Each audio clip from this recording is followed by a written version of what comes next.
Hey, welcome to the podcast today. Jeremy Callahan, excited for the topic, 5 ways to monetize mobile apps. And let's just kick this thing off. Number one, the first thing about any app project you're involved in is it's got to make money, man. If you are not going to make money off of it and it's going to cost you a bunch to develop, then there's no reason to get involved in it. And everybody comes to me and they have really good ideas for apps. Well, not everybody has a good idea for an app, but most of them are pretty good ideas. And a lot of times, maybe 5 out of 10 ideas I hear are excellent ideas, but there's no way to actually make good money out of them. So it's very important that when you get started, before you get started, that you've got an idea of how to make money. So I'm going to give you some examples. We'll play a little game at the end. I'm going to give you an app idea. And if you can tell me how that app's going to make money, then you're awesome. Okay, so let's get started. And again, I'll just recap some of the things that, that I always like to drive home is any app project you have, it has to solve basically 3 problems. So number 1, it needs to increase leads or sales. Number 2, it needs to reduce manpower. And number 3, it needs to reduce costs.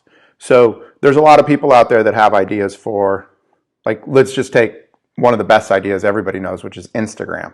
So Instagram just started out as a photo sharing app, and they really didn't have a monetization strategy other than to get a ton of users.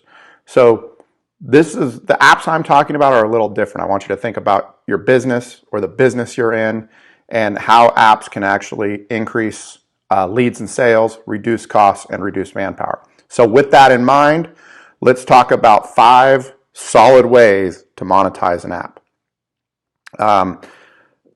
Number 1, monthly subscriptions. So monthly subscriptions are basically the most popular way right now to make money with mobile apps.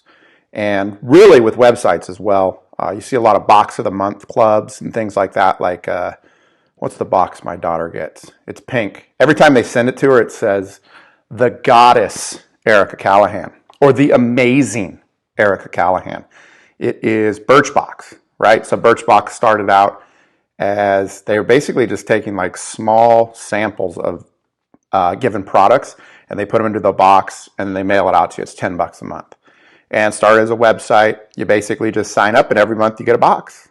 It is so simple and easy like even when my daughter didn't have a job, I was like, you need to cut all your non-essential spending. She didn't cut that because she's like, well, it's $10 a month, So there's a lot of things like that. Subscription services and apps are very popular. Good way to make money. Pandora, Spotify, there's a lot of them out there, right? So I'll give you some ideas. We're working on an app right now. It's a teaching app. It's a golf teaching app, and it's going to be a monthly subscription. So we'll have a number of ideas. The main one we want people to buy is a subscription for $24 a month. $24.99 a month is what we're going to start it at. And then what we're going to do is we're going to upsell them to an annual subscription right there on the spot. So we'll give them like a $50 discount if they buy the annual versus the monthly. So let me give you some ideas of of how you should think about it if a subscription is a method you want to use to make money with your app. The first is you're going to have a certain number of people. So the happy path. We'll talk about the happy path. That's what happens when everything goes good. Somebody comes in, they like the product, they buy the product, and they stay involved with the product, right? But you're going to have a number of people that when they're buying that product, they say, I like it so much, I want to go to the annual. And that's like the happiest of happy paths, right? So you really have a series of customer groups. 1 is the happiest of happy, they bought the annual. 2 is the monthly. And then 3, I'm only going to do 3 today. 3 are the people that go in, they do the first registration page where they give you their email and their information. They get to the payment page and then they drop off. So making money with apps, when we talk about it, and when we talk about subscriptions, everybody just thinks, I'm going to have an app, it's going to be $24.99 a month, and boom, I'm going to make money and everything. But you need to consider the negative case scenarios. And the positive for that matter. Like, how are you going to message the annual people, right? How are you going to email? When I say message, I mean like remarket more products to them. So always, when we talk about monetizing apps, I want you to think at a little bit higher of a level than, hey, somebody just signed up for the subscription, we win, right? How are you going to treat that person over time? Like an annual subscription, right? You might be able to upsell them a certain product after a month, after 2 months. So what does that funnel look like for the perfect path? What does that funnel look like? And then the second path, the monthly subscription, right? We know from data says that in a subscription service, the average user lasts 2.5 months. So that's how long. Some people stay for 6, some people stay for 1, but it works out being 2.5 months is what the average person spends on a subscription service. So they're going to drop off. People are going to drop off. So what happens when somebody cancels? How are you going to? You're going to message them differently. You might want to re-up them for another month at half the price. I don't know, whatever your product is, but you got to be thinking at this level, right? And then the third person is they gave you their email and they never signed up for anything. How are you going to message them? How could you possibly bring them into the ecosystem of your product? And that's what I want you to focus on. So 3 things with subscriptions. That's just 3. I could break it down to a lot more as far as how you need to treat people and market to them. Give you a subscription story, okay? And I'm going to tell you this right now. If you are a Pandora user and you're a free user, get the subscription. And I'm going to tell you exactly why. Because when you're in a cabin and it's getting intimate between you and your significant other, and you got the right music on and the candles and the mood and everything's just so nice, and then a commercial comes on for some product, the mood is completely ended. And it's $3.99 a month or $2.99, whatever it is. Pay it. I'm telling you, you don't want to be in that situation. Been there. You don't want to be there. You got to start over. It's annoying. Okay. Second way to make money with mobile apps, selling an item. So this is just kind of the old of the old school, right? Like if you think about it, it's just like a website, right? Like let's say you have a website. In fact, for anybody out there that has a website that sells a product that's not in the App Store right now, you're a derelict. You really are. Your business is going nowhere. It might be going somewhere, but if you're just on the web at this point, and you're not in the App Store and you're selling a product and you're really doing good selling a product, you're really doing yourself and your company a disservice right now. You need to be in the App Store, okay? As many people that are searching for dog toys on Google, if there's 1 million searches a month for dog toys on Google, then there's 1 million in the App Store. And here's the thing. Let's say you're selling dog toys on Google and most of your traffic comes from searching, from people searching and coming to your site and buying a product. You're competing with hundreds of thousands of other people selling pet products. If you have an app in the App Store, you're competing with thousands. Not that many. There's not that many apps for people selling pet stuff in the App Store. Okay, so selling an item. That's the second way to make money through mobile apps. If you're in e-commerce, think of like just the things you do on your phone on a regular basis. If you're going to buy an airplane ticket, a rental car, you're going to get an Uber, a Lyft. If you're going to look for a reservation at a restaurant, anything you're going to do is going to be selling an item. So anything you could potentially sell, any item, usually it's actually a physical item. That's another way to make money with mobile apps. Okay, and you're going to start to see that a lot of these are going to cross over. Of different ways. You could be selling an item that's a subscription, for instance. Okay, so the number 3 way that people make money with apps or to make money in mobile apps is through ad revenue. So this is pretty straightforward. You run ads on whatever your app is, right? Let's say, we were using Pandora earlier, so Pandora actually has ads in it, right? And they have 2 types of ads. They have an ad that's a commercial, so it's a voice commercial for a particular product. And then they also have like a banner ad that just runs on the bottom. So the thing with ad revenues is that you have to have a ton of users and a ton of traffic. And the reason is because for every time an ad shows, it's like maybe, I don't know, it's a penny. Maybe it's 5 cents, right? So you can do the math and figure out how many times someone has to see that ad for it to be profitable, to drive any kind of revenue. Now, what a lot of companies do, like a company like Tinder, right? Tinder is a dating app. And what Tinder does, they do a number, what we're going to talk about next, but as well. But one of the things that they do is they run ads, okay? And the ads that they run, they have, and Pandora's the same way. They charge you a premium to get rid of the ads, right?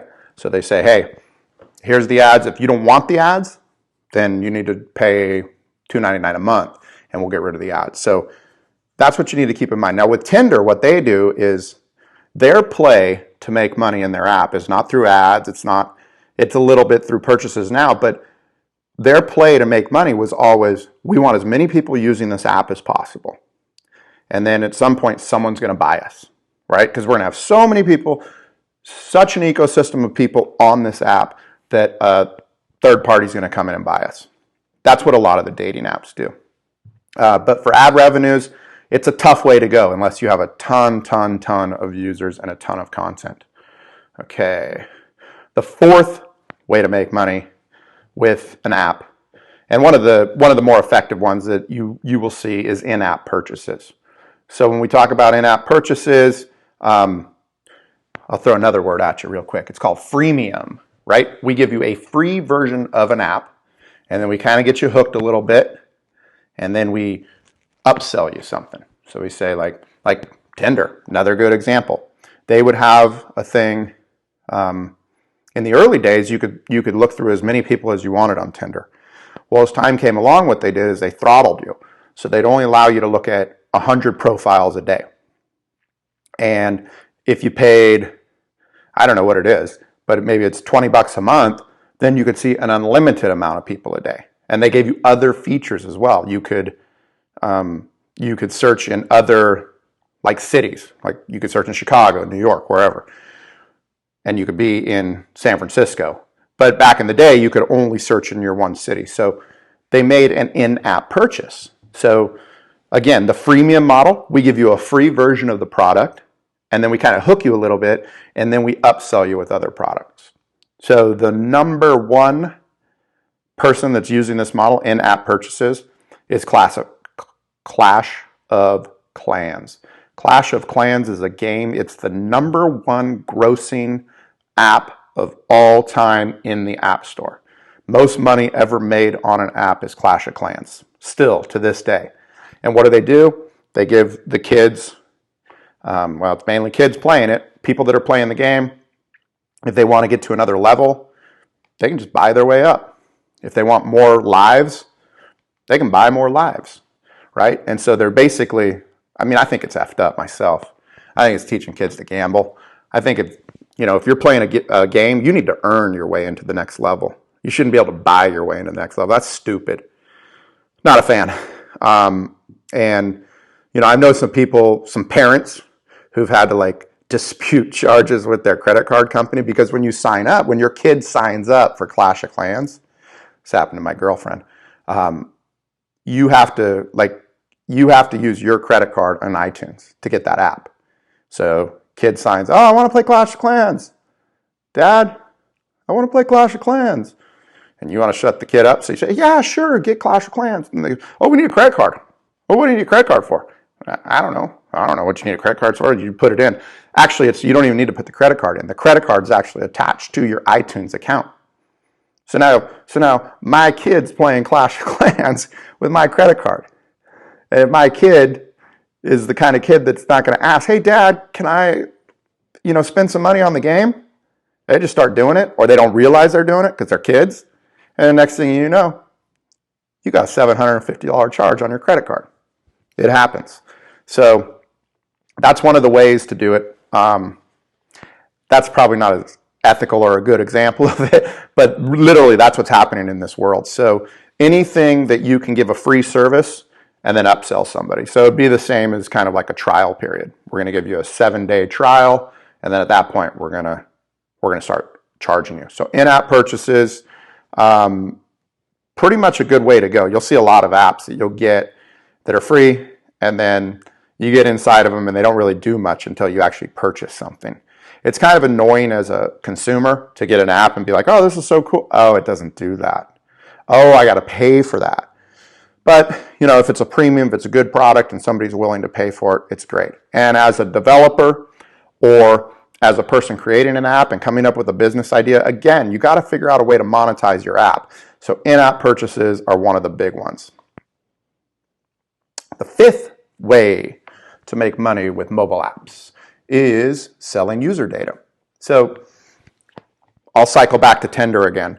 Like, if you don't think that the apps you're using are selling your data to like marketing companies so that they can remarket other products to you, you're a fool, because they are.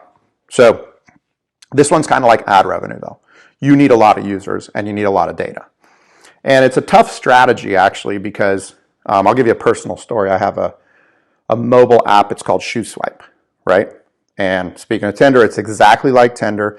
You swipe through left and right we have, I think, 60,000 shoes in there. It's very addictive. So the average person looks at like 121 pairs of shoes. And that's just random stuff that we're serving up to them. There's not like any intelligence behind it or whatnot. So people are just looking through shoes left and right, and so we know a great deal about individual people.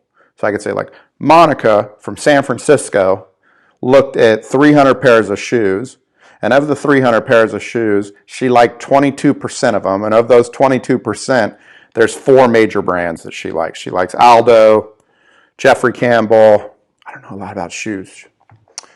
What are some other women's brands of shoes? Jeffrey Campbell. I don't know.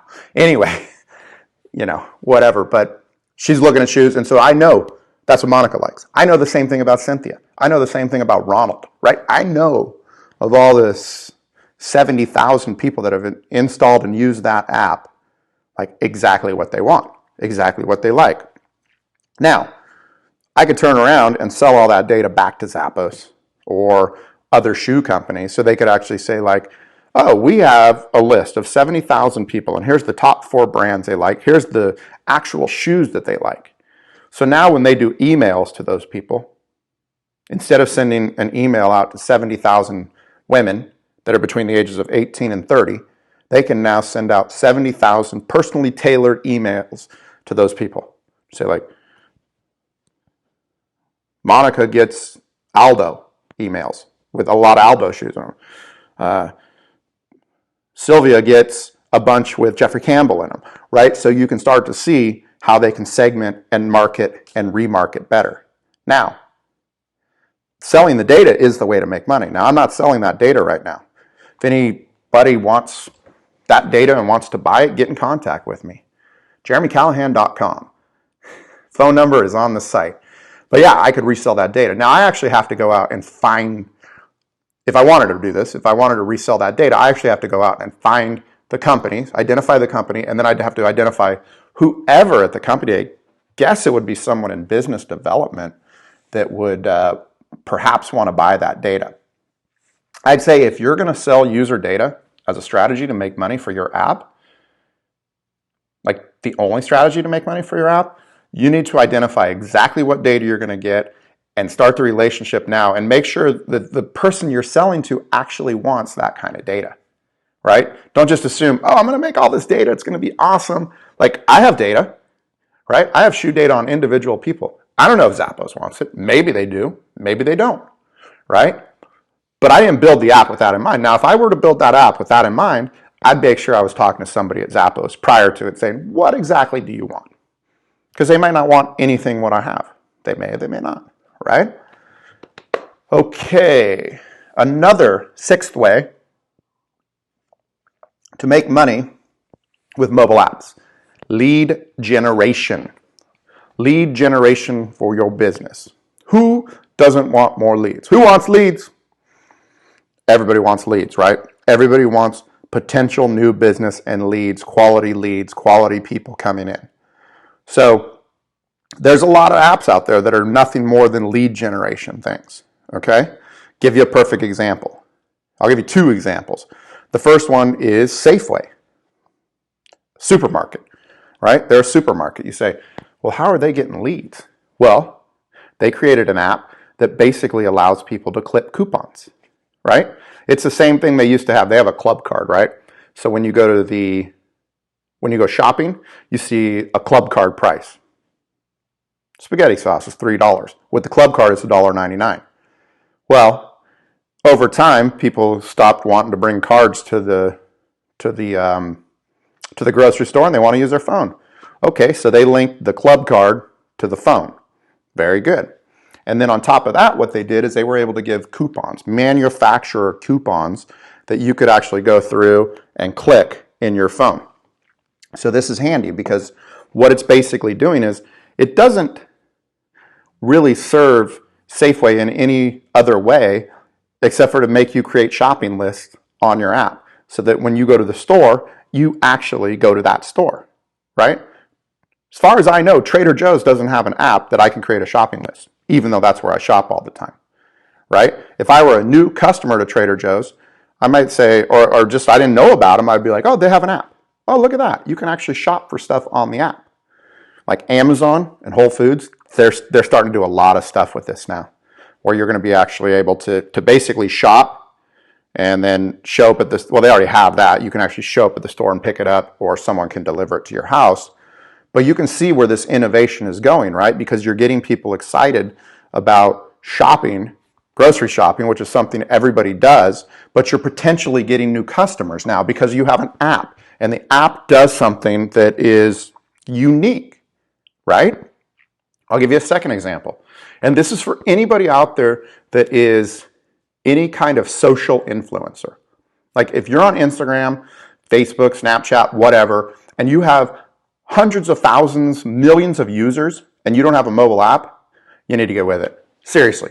I have this guy, right? His name is Grant Cardone. I'll give you a perfect example. He's got an app, and it's called GCTV, Grant Cardone Television. And all it is to get you into his ecosystem. So this guy's everywhere, right? He's on every social platform there is. He blogs, he videos, he's on talk shows, he's everywhere. But what he realized was that his content, if it was on Facebook, like a Facebook Live, it just lives on Facebook. And then the same thing with YouTube. And so what he did is he realized there's a lot of people searching for his name on Google. And when they come in and they sign up for something, he has an email. And now you're in the ecosystem. He can market to you. And then he expanded it out a little and said, well, there's a lot of people searching for me in the App Store. Potential customers, right? So he makes an app, puts all the content, all his television or all his like streaming content into one place. So there's a certain amount of people that didn't find him on YouTube or Facebook. The majority of the people, that's how they find him. There's certain people that just found him in the App Store. They install an app. When they sign up for the app, they put in their email. Boom, lead. Now he's got your email. Now he can market to you all his products. And his primary product is a sales program, a sales training program. I think it's like five grand. So that's his primary thing that he's trying to get people involved with. So you can see lead generation, right? Safeway, lead generation. We want more people. We want new customers. Is there a way out there an app can generate more leads for you, right? Because it's not just like no one's signing up for a subscription, so you're not seeing money coming in, but you're seeing leads come in. And those leads are converting to customers, and you're selling them a product, and they're in the ecosystem. So that's the main idea behind lead generation. All right, let's recap. We'll play the game and go from there. So, your app needs to make money, and there's no reason to start building an app without a plan to make money. If you don't have, say you have an idea for an app and you're not sure about it, how to make money with it, then there's two things you can do. The first thing is you can look me up, jeremycallahan.com. All my contact information is there. You can email me, text me, whatever. Get in contact with me. We can have a more specific conversation to your idea and how it can make money. And then the second thing I do is every Tuesday night at 5:30 Pacific, 8:30 p.m. Eastern Time, I do a show, a Facebook Live, to app or not to app, where I actually take ideas from people that put them in the comments or people that email me, and I discuss how you can make money with that particular app and if it's something that's worth pursuing, right?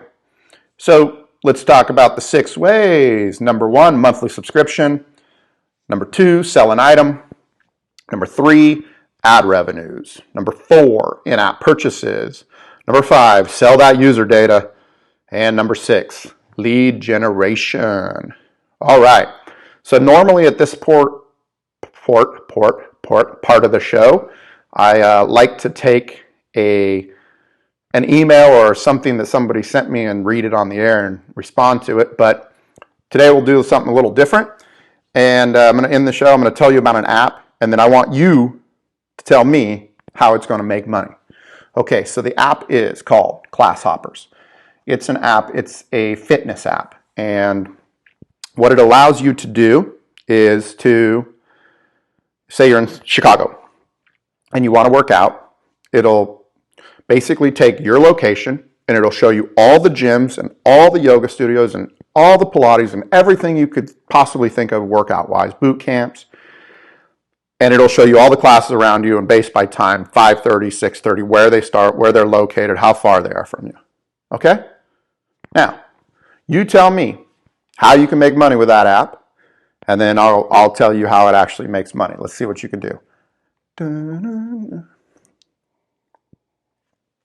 Of the 6 things, let's go through the 6 things and we'll see which one it is, right? So number 1 was subscriptions. It is not a subscription service. I guess it potentially could be, but it is not a subscription service. Number 2 was selling an item. Well, they're definitely selling an item, right? So if you say, let's say you pick a class at 6:30 at a yoga studio. So you actually got to pay for that class. It's not like you can just go for free, right? So you pay for that class.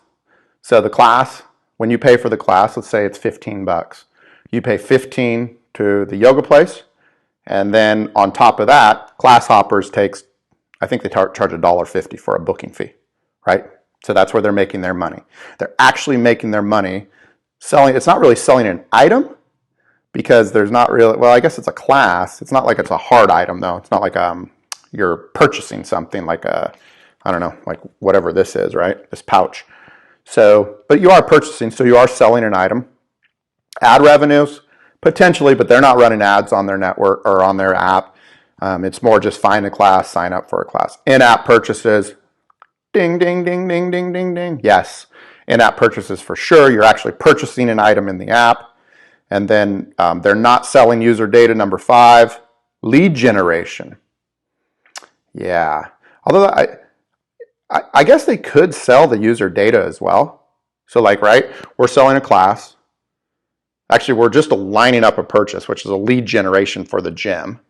And then we take a fee out of that. So that's where Class Hoppers makes their money on that transaction fee, right? But they could potentially sell user data back to the gym. They could say like, hey, these 20 people signed up for a class this month.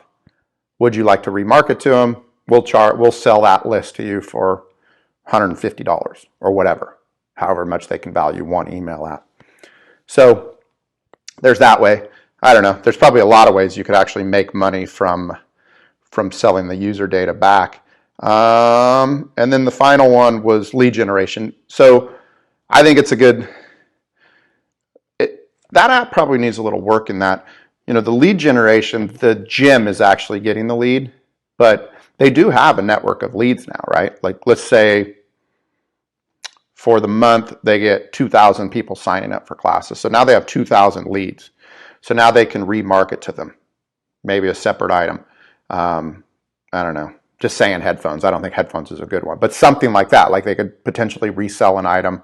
If the owner of the app had their own like workout program, like maybe a workout app program, like a 30-day boot camp or something, there you go. There's an upsell. There's another item to sell somebody. Okay, so let's just wrap it up. Hope you figured out a way to make money with your app by listening to the podcast today. And again, if you need to get in contact with me and you need to figure out a way, if you have an idea and you need to turn it into, a monetization strategy, let's connect. JeremyCallahan.com. Thanks for joining me, and I will see you next week. And let me tell you, when it comes to apps, I love apps, and apps are changing lives. Make no mistake about it. What do you want to learn today? There's an app for it. You got a health problem, got ADD, can't focus, can't sleep at night. There's a meditation app you could get involved with. Apps are saving lives. They're changing the world, and you should be involved in it. You should turn your idea into a money-making machine and make money while you sleep. Signing off. Have a great day.